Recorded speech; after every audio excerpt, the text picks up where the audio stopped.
안녕하세요. 김광욱 노무사입니다. 이제 노동조합법 알자 제33회차 강의를 시작하도록 하겠습니다. 노동조합법 알자 제33회차 강의의 주제는 복수노조 관련 법률 문제라는 주제입니다. 오늘 이 33회차 강의는 우리 노동조합법 알자 강의의 이제 마지막 회차이죠. 그래서 이 마지막 회차에 이 복수노조에 관련된 문제를 이렇게 돌려놓은 것은 보통 이 복수노조 문제가 이제 단체 교섭할 때 살펴보는 이런 상황이지만 사실은 이 복수노조의 문제는 교섭 창구 단일화의 문제뿐만 아니라 다른 법률 문제들도 있기 때문에 이것을 제일 마지막으로 돌려놓았습니다. 그래서 특히 그 모든 기업에 복수노조가 있는 게 아니고 일부 기업에 복수노조가 있기 때문에 그러한 복수노조가 현재 있는 기업들이 우선 좀 잘 참조할 수 있도록 자료를 정리해 두었고요. 현재 복수노조가 없다 하더라도 언제든지 복수노조는 생길 가능성이 있기 때문에 그러한 상황에 대비해서 좀 준비하실 수 있도록 이렇게 자료를 준비했습니다. 그래서 앞에서 우리가 살펴본 32회차 강의까지 살펴본 건 이제 모든 노동조합이 있는 기업에서 노동조합과 사용자에게 적용되는 그런 룰들을 우리가 잘 배우셨다면 이제 복수노조와 관련된 법률 문제는 이제 마지막에서 보강 형태로 이렇게 설명해 드림으로써 이 자료를 활용하시는데 조금 더 효율적이 되지 않을까 싶습니다. 그래서 교재 263페이지에 보시면은 복수노조 관련 법률 문제라는 그런 주제로 보강이라는 이제 타이틀을 달아놓은 것을 보실 수 있습니다. 먼저 이 복수노조 제도의 이제 연역에 대해서 쭉 정리를 해두었는데요. 말하자면 1953년 우리 노동조합법에서는 복수노조를 금지한다는 구체적인 조항은 없었죠. 그런데 이제 1963년부터 그 복수노조를 좀 금지하는 취지로 해석될 수 있는 이제 그런 조항들이 있었습니다. 기존 노동조합의 정상적인 운영을 방해하는 목적으로 설립되는 노조는 그것은 노동조합으로 보지 않는다. 그걸 노조의 결격 사유라고 이렇게 봄으로써 사실 새로운 노조가 만들어지기 어려운 이제 그런 상황으로 갔던 거죠. 그러다가 1980년에 그 노동조합법 개정에서는 아예 이 노조의 설립 형태를 기업별 노조를 원칙으로 하는 그런 조항을 규정하는 바람에 이 기존 노동조합의 정상적 운영을 방해한다는 이 경우와 그 다음에 기업별 노조가 원칙이어야 한다는 이 두 가지 요소가 결합이 되면서 사실 기업별 노조 형태에서 복수노조는 거의 설립이 어려웠다고 볼 수밖에 없습니다. 그래서 뭐 ILO 같은 데서 우리나라의 그 노사관계를 평가할 때 이 복수노조가 허용되지 않는다는 점에서 단결권이 완전하게 보장되지 않는다는 그런 비난도 여러 차례 받았습니다. 그래서 이제 마침내 김영삼 대통령 시절 1997년 3월에 노동조합법이 개정될 때 이제 복수노조를 인정하는 듯한 그러한 내용을 본문에다 이제 집어넣게 되었죠. 그러니까 노조의 설립은 자유다 이제 이런 식의 표현을 썼습니다. 그러나 부칙에서는 여전히 조직 대상을 같이 하거나 또 기존 노동조합의 정상적인 운영을 방해하려는 취지의 그런 노동조합 설립은 일정 기간 동안 할 수 없도록 이렇게 유예를 시켜놓은 걸 볼 수 있습니다.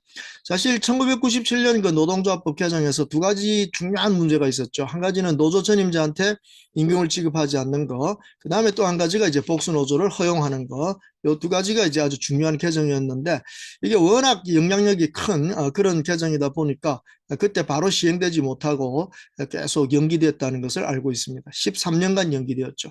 마침내 이 이명박 대통령 시절 2010년에 와서야 이제 그 개정 조항들이 효력을 발휘하기 시작하는데 2010년 7월 1일부터는 먼저 노조 전임자 임금 지급 금지 그것이 이제 적용되기 시작했고요. 그 다음에 1년 뒤인 2011년 7월 1일부터는 이제 복수노조 설립 자체가 이제 허용되기 시작하는 겁니다. 그리고 이제 복수노조의 꽃이라고 할 수 있는 교섭창구 단일화 제도는 그 다음 해인 2012년 7월 1일부터 이제 적용 시행되기 시작했다. 이런 점을 알아두시면 됩니다. 그래서 결론적으로 말하자면 우리나라에서 복수노조가 완전하게 인정되고 교섭창구 단일화 제도가 제대로 시행되기 시작한 것은 2012년 7월 1일부터다. 네, 이렇게 정리하시면 되겠습니다. 그러니까 이제 거의 뭐 10년 넘게 이제 진행이 되어 오는 이런 상황이라고 보면 되겠습니다. 자, 그러면 이제 이 교섭 창구를 단일화하는 것이 이 복수노조에 있어서는 가장 중요한 꽃이라고 제가 말씀드렸는데요. 그 부분에 대해서 잠깐 설명을 하도록 하겠습니다. 교재 269페이지를 보시죠. 교재 269페이지에 보시면 이제 교섭 창구 단일화 절차라는 것이 이제 정리가 되어 있음을 볼 수 있습니다.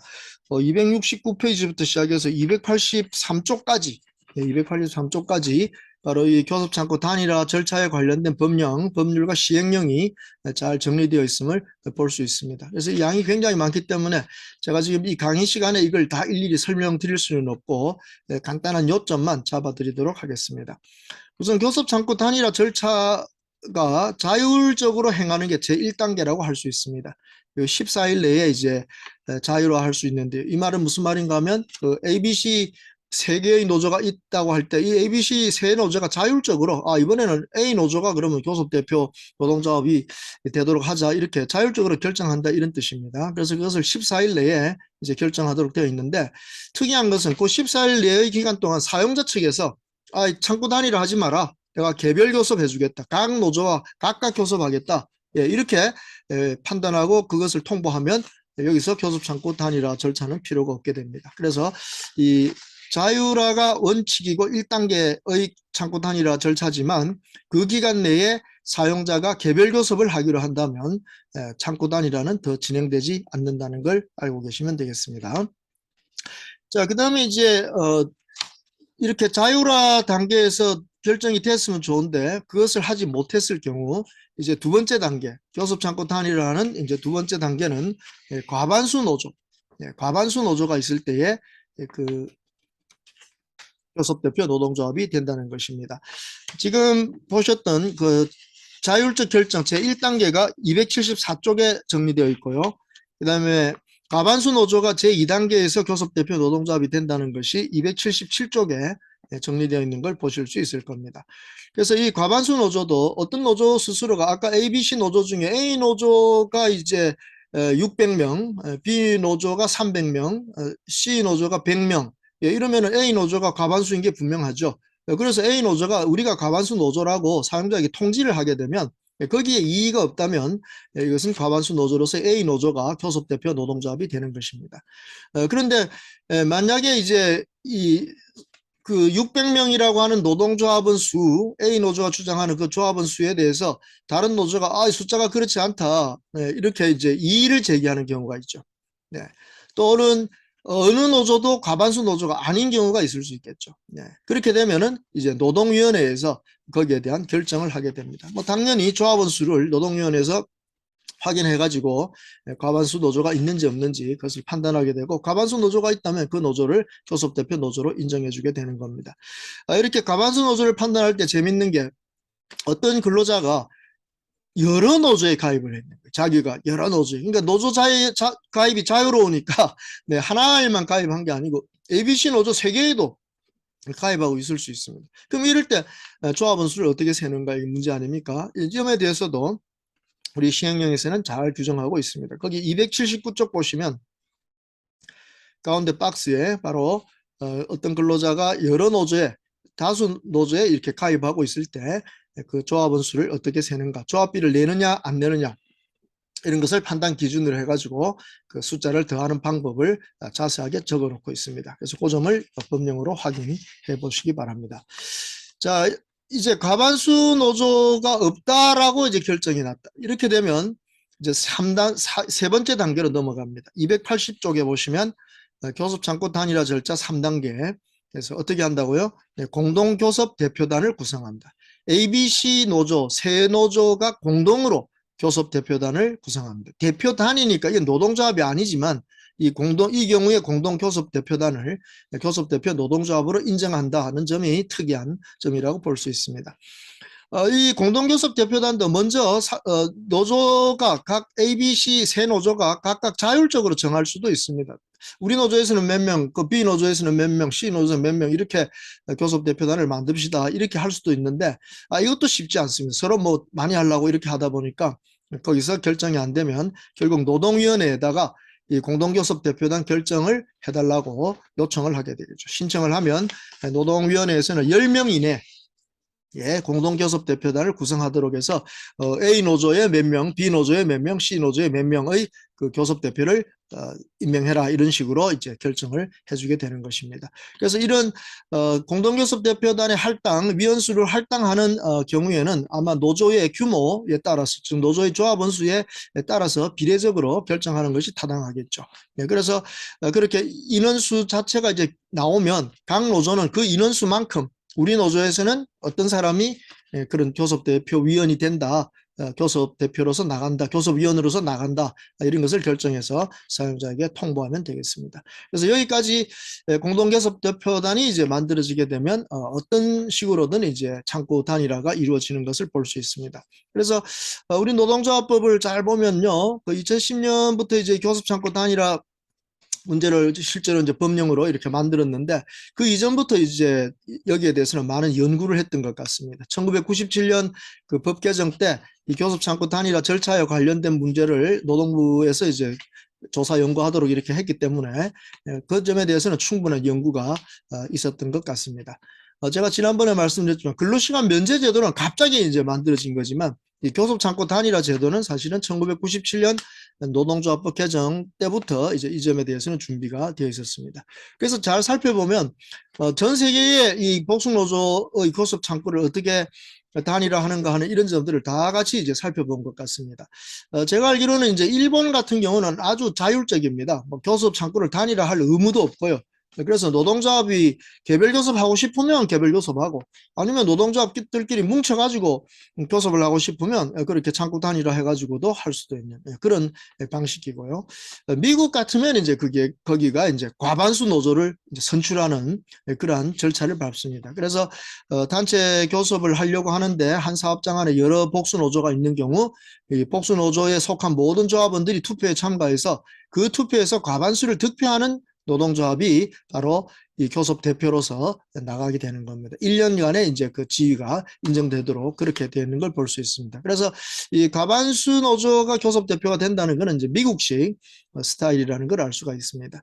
그 다음에 이제 공동 교섭 대표단이라는 것은 제가 알기로는 그 프랑스 쪽에서 이제 그렇게 하는 것 같습니다. 그래서 여러 노조가 있을 때 각 노조에서 이 교섭위원들이 이제 선정되어서 공동교섭대표단을 만드는 이런 방식인 것 같습니다. 그러니까 우리 노동부가 1997년부터 조사 연구하면서 각국의 그 세 가지 유형의 그 교섭창구 단일화 제도를 몽땅 집어넣은 이런 이제 우리 노동조합법을 이제 볼 수 있게 되는 거죠. 그래서 이것이 이제 한편 뭐 어떤 면에서는 뭐 좋은 면도 있을 수 있지만 이렇게 세 가지 제도를 막 섞어 놓다 보니까 굉장히 좀 헷갈리는 이런 부분들이 좀 있습니다. 제가 갖고 있는 한 가지 의문은 이 공동교섭 대표단 이걸 노동조합으로 인정한다. 이건 조금 이해가 안 되는 면이 많습니다. 노동조합이라는 것은 법적인 지위가 인정되는 법적 단체인데요. 이 교섭 대표단이라는 것은 사실상의 그 교섭을 진행하는 그런 구성원들이 뭉친 집단인데 여기에다가 바로 노동조합이라는 그런 법적 지위를 바로 부여하면 실질적으로 그걸 운영하는데 좀 어떤 문제가 생기지 않을까 하는 걱정이 있는 겁니다. 아직까지는 이 공동교섭대표단이 나타나는 사례를 지금 뭐 그렇게 많이 보지 못했기 때문에 거의 지금 없는 것 같긴 합니다. 주로 제일 많은 게 이제 과반수 노조의 교섭대표인데 그래서 아직 공동교섭대표단이 이제 실질적으로 나타나지 않았기 때문에 뭐 그 문제는 불거지지는 않고 있지만 혹시라도 이런 쪽으로 가게 된다면 상당히 우리가 법적으로 검토할 부분이 많지 않는가 이런 생각을 해보는 것입니다. 또 한 가지 이 교섭창구 단일화 중에서 그 사용자가 이 개별 교섭하겠다고 결정하면 이제 창구 단일화 해도 안 되고 각 창구 단일화 할 필요가 없고 이제 각 노조와 개별적으로 이제 교섭을 하게 된다는 건데 이 선택권을 개별 교섭을 할 거냐 아니면 교섭 창구 단일화를 해서 할 거냐라는 선택권이 우리나라는 노동조합이 아니라 사용자에게 부여되어 있다. 이거는 우리 헌법 33조가 단체 교섭권을 노동조합에 인정하고 있잖아요. 단결한 노동조합에게 단체 교섭권을 보장하고 있는 이 점을 좀 감안해 본다면 좀 법적으로 좀 체계가 맞지 않는 거 아닌가. 그러니까 단체 교섭권을 보장받고 있는 노동조합이 개별 교섭을 할지 창구 단일화를 해서 할지 이걸 결정해야 되는데 일본 같이 자율적인 선택은 노동조합이 해야 되는데 우리나라는 뜻밖에도 이 사용자에게 그 권한을 부여하고 있기 때문에 우리 노동계에서 상당한 지금 반발을 하고 있는 걸로 알고 있습니다. 그래서 이 점도 분명히 우리 헌법 체계에 비추어서 과연 그런 선택권을 사용자에게 주는 것이 맞는 건지 아니면 적어도 노사가 합의를 해서 어떤 방식을 취할 것인지를 택하도록 해야 되는 거 아닌가 하는 그런 생각도 드는데요. 여기에 관련해서는 앞으로 좀 더 입법적인 고려가 필요하지 않겠는가 이런 생각이 드는 것입니다.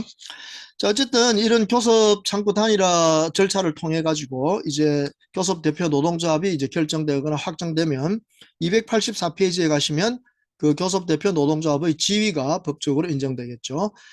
첫 번째 단체 협약, 그 교섭 대표 노동조합과 사용자가 체결한 첫 번째 단체 협약의 효력이 발생한 날로부터 2년까지 그 교섭 대표 노동조합의 지위가 인정된다라는 걸 볼 수 있습니다. 그러니까 이 2년 동안의 기간에 사용자와 노동조합, 교섭 대표 노동조합이 뭐 교섭을 하거나 보충 교섭을 하거나 하는 이런 교섭과 관련된 문제들, 또 단체 협약의 이행과 관련된 그 단체 협약의 해석이라든가 하는 이런 거를 받는 데 있어서 그 노동조합의 역할은 다 교섭 대표 노동조합이 하게 된다는 뜻입니다.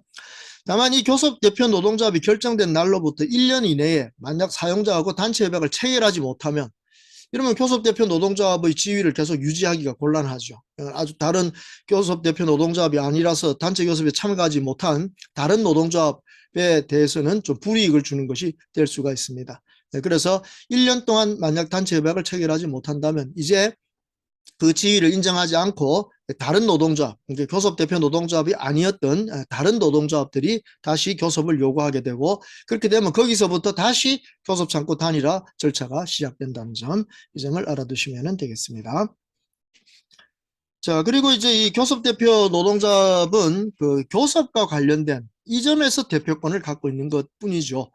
따라서 그 전반적인 어떤 노사관계, 여기에 대해서 몽땅 자신 그 교섭 대표 노동조합이 스스로 결정할 수 있는 건 아닙니다. 그래서 어떤 내용들에 대해서는 단체 협약에 정함은 없는 어떤 다른 근로조건에 대해서 때때로 이 사용자와 협의하거나 합의하거나 또 서로 좀 논의를 해야 되는 이런 상황이 생길 수 있는데, 그럴 때는 교섭 대표 노동조합만 하는 게 아니라 그 다른 노조, 복수 노조 전체가 그러한 합의나 협의 또 어떤 사전 논의 이런 데 참가해야 된다 하는 점, 이런 점들을 좀 기억하실 필요가 있을 것 같습니다. 여기 좀 특이한 점이긴 합니다만 거기 285쪽에 가운데에 보시면은 그 대법원 판례가 하나 나와 있죠. 그래서 교섭 대표 노동조합과 사용자가 합의, 협의하거나 심의하여 결정하도록 정한 경우 위 합의, 협의 또는 심의 결정은 교섭 대표 노동조합의 대표권 범위에 속한다고 볼 수 없다 이렇게 되어 있습니다. 그래서 이런 경우는 교섭 대표 노동조합 외에 다른 노동조합들도 다 여기에 참여하도록 그렇게 판례는 판단하고 있다는 점에 유의하실 필요가 있겠습니다. 자, 교섭 대표 노조를 결정하는 이 단위, 하나의 사업 또는 사업장을 교섭 단위라고 표현을 합니다. 근데 그 교섭 단위 안에 이제 여러 복수 노조가 있는 것이죠. 그러면 그 중에 이제 누가 교섭 대표 노동조합이 될 것인가, 이제 이거를 이제 결정하는 과정이 바로 교섭 창구 단위라 과정인데, 어떤 경우에 각 노조들이 처해 있는 어떤 고용 형태라든가 그들이 그동안 적용받아오던 어떤 근로조건에 현저한 차이가 있을 수 있습니다. 그러면 이걸 하나로 묶어가지고 교섭을 하기는 아주 어려워질 수가 있을 수 있다는 것이죠. 그래서 이럴 때 이제 이 교섭 단위를 분리한다라는 제도가 있습니다. 286쪽에 보시면 교섭 단위 분리 결정이라고 해서 하나의 사업 또는 사업장에서, 즉 하나의 교섭 단위 내에서 현격한 근로조건의 차이, 고용 형태, 교섭 관행 등을 고려하여 교섭 단위를 분리하거나 분리된 교섭 단위를 통합할 필요가 있다고 인정되는 경우 노동위원회는 노동관계 당사자의 양쪽 또는 어느 한쪽의 신청을 받아 교섭 단위를 분리하거나 분리된 교섭 단위를 통합하는 결정을 할 수 있다. 그러니까 단위를 분리했다가 다시 통합할 수도 있다, 이제 이런 취지인데, 신청자가 누구라고요? 당사자의 양쪽 같이 신청하든지 노사가 같이 신청하든지 아니면 어느 한쪽, 요게 중요합니다. 어느 한쪽이라도 교섭 단위 분리 신청을 할 수 있다. 그러면 이제 노동위원회가 거기에 대한 판단을 하게 된다는 겁니다. 이 어느 한쪽이라도 교섭 단위 분리를 신청할 수 있다는 게 왜 중요합니까? 보통 여기 보신 바와 같이 형격한 근로조건의 차이가 있고 고용 형태가 다르다. 이 고용 형태가 다른 제일 대표적인 경우가 일반 정규직이 있고 무기계약직, 이 이제 노조를 각각 설립하고 있을 때 이럴 때에 그 무기계약직은 본래는 비정규직에서 이제 전환되는 이런 경우가 많기 때문에 이 고용 형태가 좀 다르다고 볼 수도 있는 것입니다. 그러니까 또한 그 사이에 상당한 그 근로조건의 차이가 있는 게 지금까지의 현실이죠. 그러니까 그런 것을 이유로 해서 교섭 창구 단일화로 한꺼번에 교섭을 하기는 그 조건이 너무 차이가 나서 교섭으로는 좀 어렵다는 걸 판단하고 이 사용자가 이 교섭 단위를 분리해야 되겠다. 그러한 신청을 할 수도 있는 것입니다. 그래서 그 우리가 문재인 정권 때 특히 공공부문에서 비정규직을 정규직화하라 하는 정책이 시행되면서 우리 공공부문에서 이제 많은 그 근로자들이 비정규직이었다가 이 정규직으로 바뀌었습니다. 근데 이 정규직이 뭐 정상적인 아주 그 본래의 채용 시험에 의해서 채용된 그런 절차로 밟아온 그런 형태의 근로자들이 아니다 보니까 뭐 심지어 이 처우에 아주 좀 정식의 정규직보다는 약한 이런 면이 많으니까 정규직이라고 부르기보다는 뭐 중규직 이렇게 부르기도 하지 않습니까? 그런 이제 현실에서 그런 그 무기계약직과의 근로 조건이 정규직과 아주 차이가 많이 나는 바람에 이 교섭단위 분리 신청을 하려는 뭐 이런 생각을 하는 사용자들이 종종 있습니다.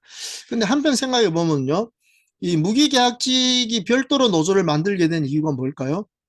그거는 본래 있었던 정규직 노조가 그 무기계약직으로 된 그 근로자들을 자기네 노조에 받아들이지 않기 때문에 그래서 무기계약직들이 할 수 없이 별도의 노조를 만든 경우도 많이 있다는 것입니다.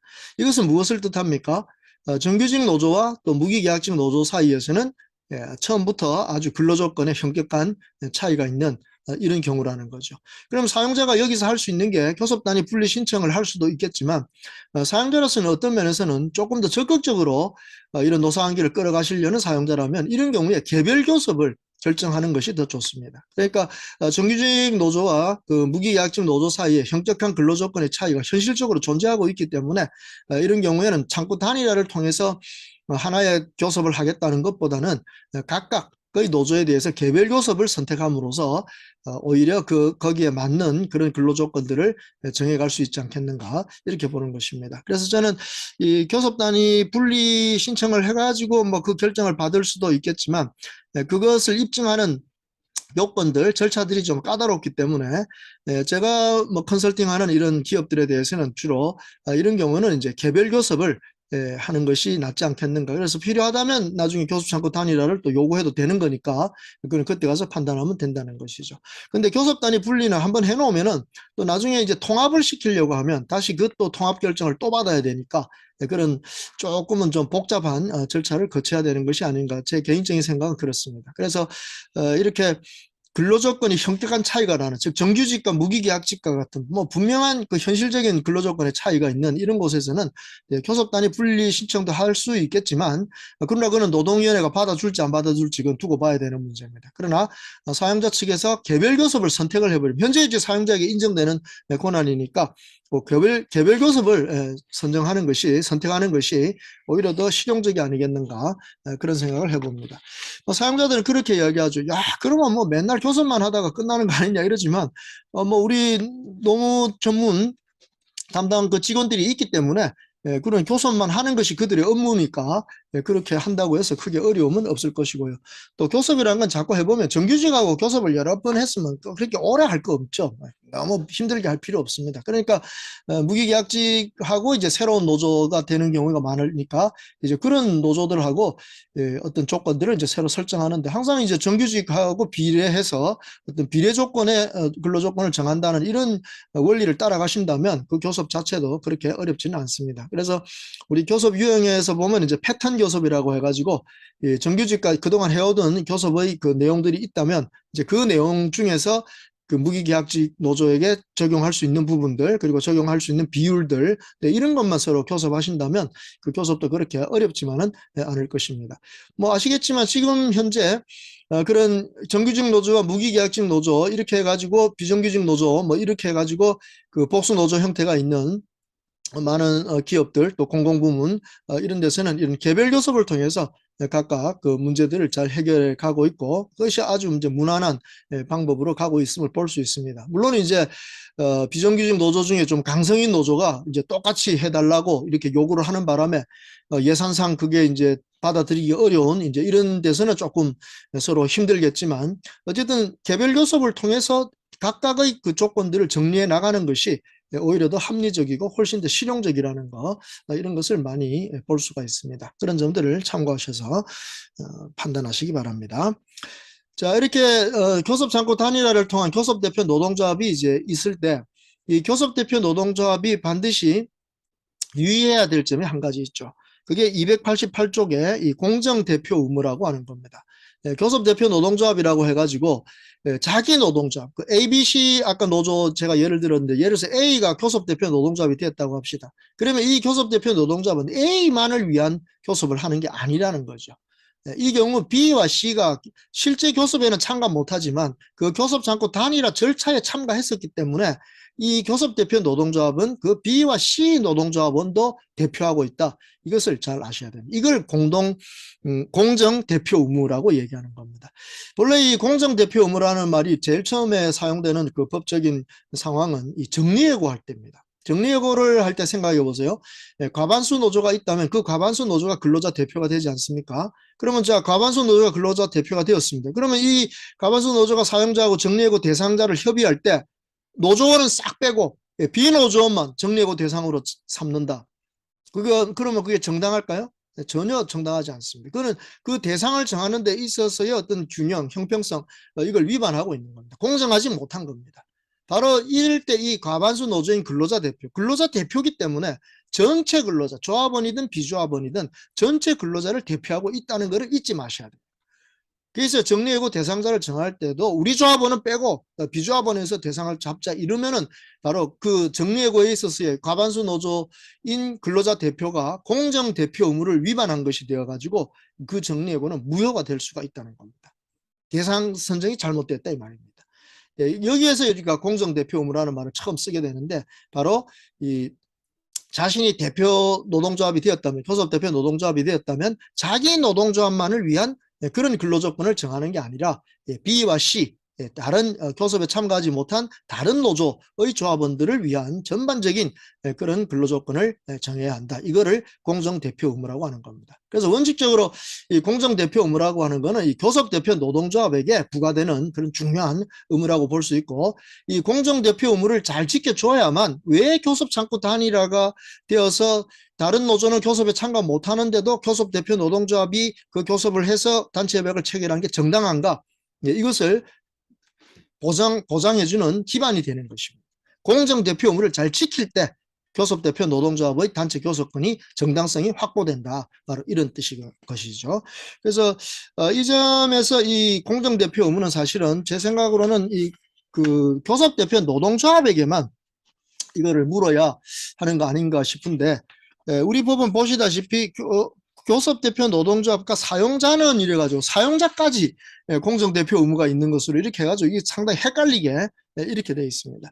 그래서 만약에 사용자 측에서 이 공정대표 의무 그러니까 다른 교섭에 참가하지 않은 다른 노조원의 이익은 고려하지 않는 그런 단체 협약을 체결한다면 이것은 다른 노조에 대한 차별 대우로 봐가지고 부당노동 행위로서 관리하는 것이 처리하는 것이 우리 법리에서는 더 맞는 거지 사용자에게까지 공정대표 의무가 있다 이렇게 얘기를 하면 상당히 좀 헷갈리는 그런 입법입니다. 그래서 제가 교재에서는 저는 이건 입법적 실수다 이렇게 뭐 단언을 해놓았는데 뭐 제 개인적인 주장이 맞는지는 모르겠습니다만 제가 생각할 때는 법리적으로 판단해 볼 때는 이 공정대표라는 말 자체가 대표라는 말 자체가 교섭대표 노동조합에게 적용되는 것이지 이걸 사용자에게까지 적용한다는 것은 좀 무리가 있지 않나 이렇게 생각을 합니다.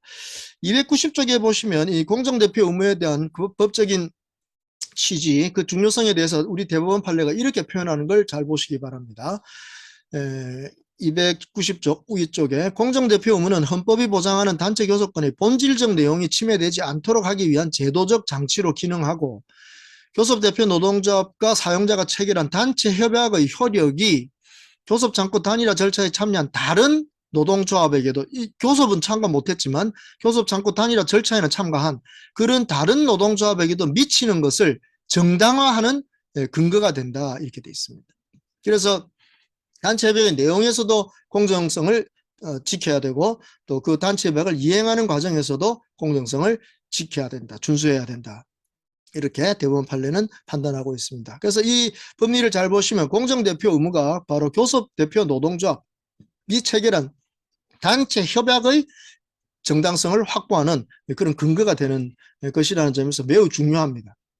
그리고 그 성질상 제가 조금 전에 설명한 대로 이거는 교섭대표 노동조합에게만 부과되는 의무라고 봐야 되고 사용자가 이제 그 단체 협약의 내용 중에 이렇게 각 노조를 차별하는 이런 내용을 만약 규정했다면 이 경우는 이제 부당노동행위로서 처리하는 것이 오히려 법리적으로 더 맞지 않는가 이렇게 판단이 된다는 것입니다. 자, 그동안에 우리 판례에 나온 이 공정대표 의무 위반에 해당되는 사례들 한번 보실까요? 291쪽 아래쪽에 우선 이 노동조합 사무실을 제공하는데 교섭대표 노동조합에게만 주고 다른 소수노조 참가하지 않은 그 교섭에 참가할 수 없었던 다른 소수노조에게는 사무실을 지급하지 않는다면 그것은 공정대표 의무 위반이라고 되어 있습니다. 차별이라는 거죠. 또 근로시간 면제자를 교섭대표 노동조합에만 인정하고 다른 노조에 인정하지 않는다면 역시 차별로서 공정대표 의무 위반이 되겠습니다.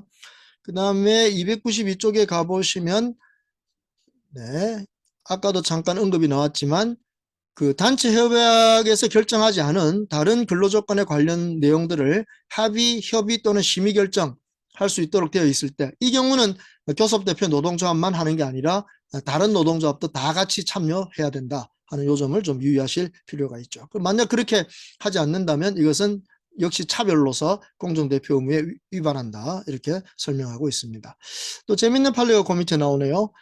교섭대표 노동조합의 창립기념일만 유급휴일로 하고 다른 노조의 창립기념일은 유급휴일로 안 한다면 이것도 차별로서 공정대표 의무에 위반한다는 겁니다. 바로 이런 내용들을 단체협약에다 규정을 하게 되면 바로 노동조합은 그 공정대표 의무 위반으로서 이제 책임을 물을 수 있고 사용자의 경우에는 공정대표 의무 위반으로 책임을 묻기보다는 차라리 부당노동행위로 책임을 묻는 것이 오히려 낫지 않는가.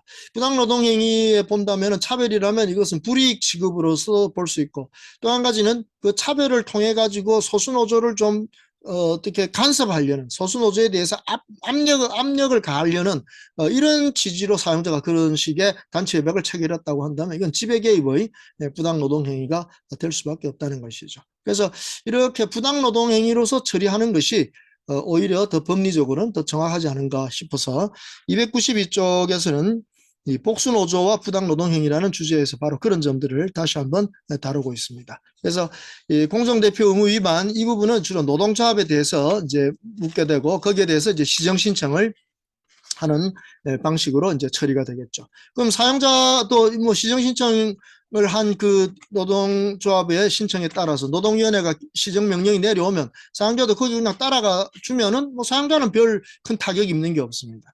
이 그 공정대표 의무 위반 자체에 대한 벌칙이 없기 때문에 사용자는 뭐 시정명령만 따라간다면 상관없는데 이 시정명령을 따라가려면 결국 그 교섭대표 노동조합하고 다시 이제 교섭을 해서 단체 협약을 새로 체결하는 거니까 사용자는 전혀 부담을 느끼지 않을 겁니다. 그래서 이런 식의 차별적인 조항을 단체 협약에 집어넣는데 사용자에게 그것이 어떤 제어하는 역할을 제대로 할 수 없다는 것이죠. 네.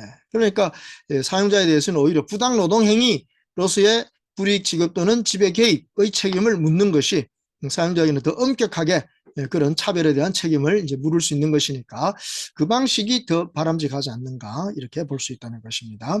또 부당노동행위로 인정된다면 부당노동행위 자체로서 또 이 처벌을 할 수 있는 가능성이 있지 않습니까? 그러나 시정 신청을 하게 되면 시정명령을 위반할 때만 형벌을 받는 건데 그 시정명령이 나왔는데 그 뭐 이행 안 할 사용자가 있겠습니까? 뭐 보통 이런 경우는 그 단체 협약을 새로 체결하는 거니까 그 사용자가 뭐 거기 위반할 염려는 별로 없다는 것이죠. 그러니까 오히려 처벌 조항은 전혀 적용되지 않을 가능성이 이것을 공정대표 의무 위반으로 갔을 때는 그런 위험성이 없다는 것이고 이것을 부당노동 행위로 가져가 버리면 사용자가 처벌받을 수 있는 가능성이 이제 높아진다는 거 이런 점을 참고하시면 되겠습니다. 자, 그래서 우리 최근 대법원 판례에서는 이렇게 그 소수노조하고 이제 교섭대표 노동조합을 이제 차별할 때 그것이 이제 부당 노동행위에 해당할 수 있다라는 점을 보여주는 그런 판례가 나왔습니다. 여기 마지막 교재의 마지막 쪽이네요. 294페이지 보시면 294쪽에 거기 판례, 대법원 판례 인용 부분 중에 그 1번이라는 번호 붙은 그 부분을 보시면 원고회사가 대신증권 노동조합과 개별교섭 과정에서 대신증권 노동조합의 조합원들에게만 무쟁의 타결 경력금을 지급하기로 한 행위는 여전히 개별교섭 중인 참가인 노동조합의 자유로운 의사에 기초한 쟁의행위 여부 결정 등에 간접적으로 영향을 미쳐 의사결정을 원고회사가 의도한 대로 변경시키려 한 행위로 볼 여지가 크다 이렇게 했습니다. 예, 여기 본래의 대신증권 노동조합, 교섭대표 노동조합은 아니었네요. 여기 개별교섭을 지금 하고 있는 과정인데 먼저 개별교섭한 A 노조에게 협약을 빨리 체결해가지고 거기에서 이 무쟁의 타결 경력금을 이렇게 지급을 하는 겁니다.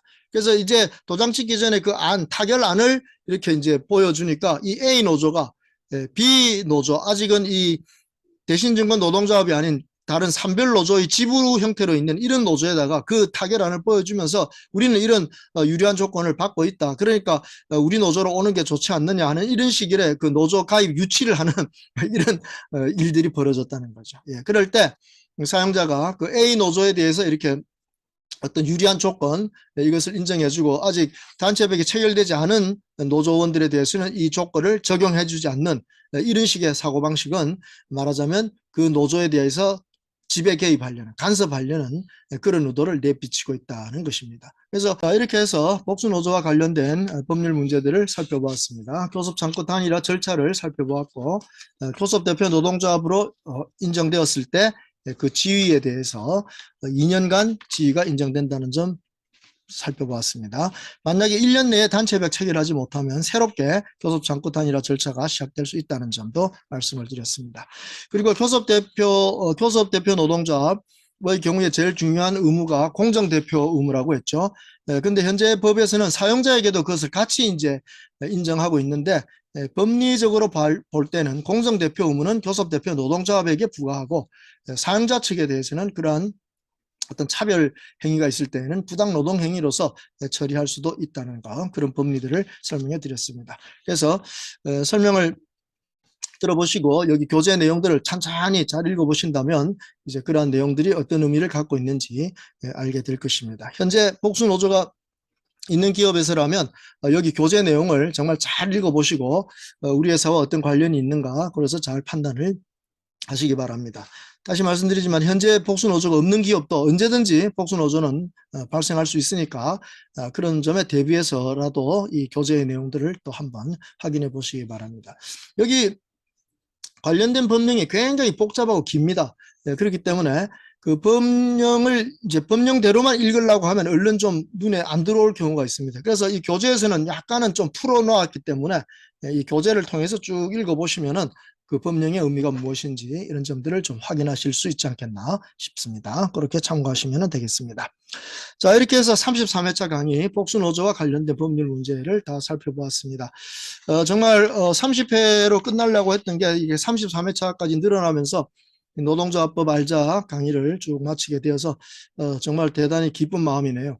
또 한편 제가 30년간 이렇게 노동법을 현장에서 강의해 오면서 그동안 좀 알려드리려고 했던 여러 가지 지식이나 정보들을 이렇게 유튜브를 통해서 무료로 또 많은 분들에게 제공할 수 있게 되어서 정말로 큰 기쁨을 느끼고 있습니다. 가능한 한 많은 분들이 제 강의 아주 뭐 미흡한 강의지만 이런 강의를 통해서 조금이라도 유익을 얻으실 수 있다면 제가 강의를 한 큰 보람이 있을 것으로 생각합니다. 우리 교재를 구입하셔서 이 강의를 잘 따라와 주신 모든 독자 여러분들께 더욱더 큰 감사를 드리고 또 뭐 교재 구입 안 하셨더라도 이 강의를 계속 들어주신 분들께 다시 한번 감사드립니다. 33회차 강의까지 다 들으셨다면 역시 우리 댓글에다가 뭐 그런 소감을 좀 알려주시면은 저도 더욱더 큰 힘을 얻을 수 있을 것 같습니다. 또 그런 댓글을 주신 분에게도 제가 반드시 답글을 보내서 서로 또 격려할 수 있는 기회를 가질 수 있다면 좋겠습니다. 자, 우리 노사관계 노동조합법의 목적, 산업평화를 유지할 수 있도록 하는 그러한 법의 목적이라고 그랬습니다. 노동조합법은 결코 투쟁과 대립의 법이 아니라 상생과 협조의 법이다 하는 이 점을 잘 이해하시고 항상 우리 회사가 아주 합리적이고 상생하는 노사관계를 통해서 계속 발전하는 그런 기업으로 키워가시기 바랍니다. 우리 노사 모두가 서로 이 점을 인정하시고 이 점을 잘 키워나가신다면 바로 그러한 멋진 열매를 맺을 수 있을 것으로 기대합니다. 자, 이렇게 해서 노동자법 알자 강의 33회차를 마치도록 하겠습니다. 감사합니다.